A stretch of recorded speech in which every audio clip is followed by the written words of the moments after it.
ओम शक्ति पराशक्ति, गुरु ही ईश्वर, गुरु ही सहाय। मेलमरुवत्तूर सिद्धपीठ में कल्याणकारी नवरात्र महोत्सव के 5वें दिन आज स्वयंभू माता संतान सुख प्रदान करने वाले चंदन का कवच ओढ़कर और सकल संपदा प्रदायिनी मां महालक्ष्मी के श्रृंगार में मां आदि पराशक्ति दर्शन दे रही है। संसार की समस्त संपत्तियों में मां महालक्ष्मी का वास होता है।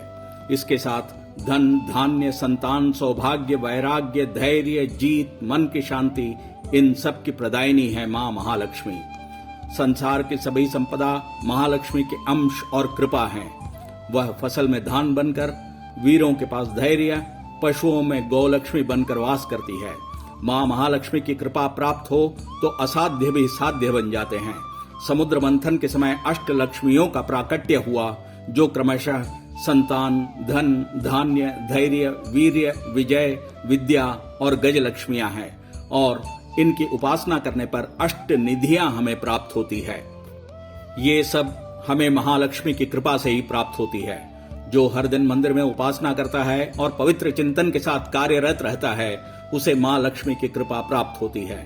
इह लोक में लक्ष्मी की कामना हर व्यक्ति करता है। मां महालक्ष्मी की कृपा कटाक्ष हो तो सभी संपदाएं हमारे पास दौड़ी चली आती है।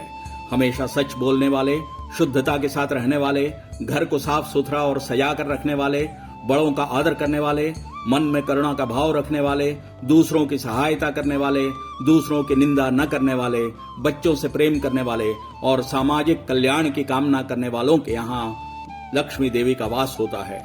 अम्मा ने अपने दिव्य वाक्य में कहा है कि सच्चाई के साथ जिएं, मेहनत करके जिएं, कष्टों की चिंता न करें, उन्नति होगी, उस समय विकास अपने आप होगा और उसे सबके साथ बांटें। स्नेह, प्रेम और अच्छे गुण के साथ जिएं, सबसे अपनों जैसा व्यवहार करें, वही तुम्हें वापस प्राप्त होगा। सब शांति के साथ जिएं और दूसरों को जीने दें। ये सारे गुण निर्धन को भी धनवान बनाएंगे। परिवार में होने वाले कष्ट, क्लेश, अशांति दूर करने के लिए अम्मा ने पारिवारिक समृद्धि हवन, जो अम्मा की एक पद्धति है, करने के लिए कहा है। इससे घर में मां लक्ष्मी का स्थायी वास होगा। घर में पति पत्नी के बीच मन मुटाव न आने देकर सहिष्णुता के साथ जिएं तो मां लक्ष्मी कटाक्ष की प्राप्ति होती है। घर में अमंगल या अभद्र शब्दों का प्रयोग न करें।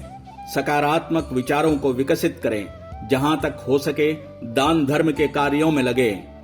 अम्मा ने कहा है कि गरीबों को अन्नदान अम्मा और सिद्ध पुरुषों को बहुत ही खुशी देता है। अम्मा के पास कुछ वर्ष पहले तमिलनाडु के दक्षिण भाग से एक उद्योगपति मिलने आए। अम्मा ने उनसे कहा, हे पुत्र, इस मिट्टी पर तुमने कदम रख दिया, अतः मैं तुम्हें चेता रही हूँ, तुम्हारा दाहिना फेफड़ा कैंसर ग्रसित हो रहा है, जाकर उपचार कराओ, मैं ठीक करा दूंगी। करीब 11 महीने बाद वह उद्योगपति वापस अम्मा के पास एक खाली चेक लेकर आए और अम्मा से विनती की कि हे माता, आपके कहे अनुसार मुझे कैंसर से मुक्ति मिल गई। इस चेक में जो भरना है भर लें। उसे अम्मा ने दिव्य अवस्था में ही कहा कि मैं संसार की समस्त संपदा की मालिक हूँ, तुम मुझे क्या दोगे, और चेक वापस कर दिया। संतान भाग्य प्रदान करने वाली कमलपीठ वासिनी आज चंदन के कवच धारण कर कष्टों का निवारण कर रही है। माता हम पर कृपा कर चंदन कवच में दर्शन दे रही है। चंदन के पेड़ वाले इलाकों में बारिश होकर भूमि शीतल रहती है। माता को चंदन कवच चढ़ाने वाले और इसमें भाग लेने वाले भक्तों के जीवन में वह कृपा बरसाकर उनके जीवन में शीतलता प्रदान करती है।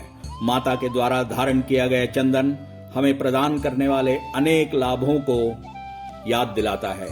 पिसा हुआ चंदन शरीर की उष्णता को कम करता है। सिद्ध औषधीय पद्धति में चंदन का तेल त्वचा को रंगत देने और कांति लाने के काम में आता है। मानसिक तनाव कम करने और मानसिक रोग दूर करने में, चर के रोग दूर करने में यह उपचार में काम आता है। चंदन से दिमाग तेज होता है, मन उत्साहित रहता है और शारीरिक आभा की वृद्धि होती है। चंदन को तिलक के रूप में धारण करने वालों को उन पर पड़ने वाले नकारात्मक विचारों के प्रभाव से बचाता है। इतना तक सीमित न रहकर चंदन जैसे घिस कर लेप बनाते समय सुगंध फैलाता है, मनुष्य को भी जीवन में संकट आते समय अपनी प्राकृतिक अवस्था को न बदलने देकर सबके साथ करुणा और धर्मार्थ चिंतन के साथ व्यवहार करना चाहिए और अपनी कीर्ति को चारों तरफ चंदन के समान फैलाना चाहिए। आइए इस सर्वगुण संपन्न चंदन के कवच में लिपटी मां आदि पराशक्ति, ईश्वरी, समुद्र तनया, पद्मनिलया, रमा, परमात्मिका, हिरण्मयी, नित्य पुष्टा, अनुग्रह प्रदा, लोक शोक विनाशिनी, विमला, दारिद्र्य ध्वंसनी, त्रिकाल ज्ञान संपन्नी को नमस्कृत करते हुए समस्त लोक की सुख शांति और समृद्धि के लिए प्रार्थना करते हैं, नमस्कृत होते हैं। इससे अपनी समृद्धि तो अपने आप ही आएगी। ओम शक्ति पराशक्ति।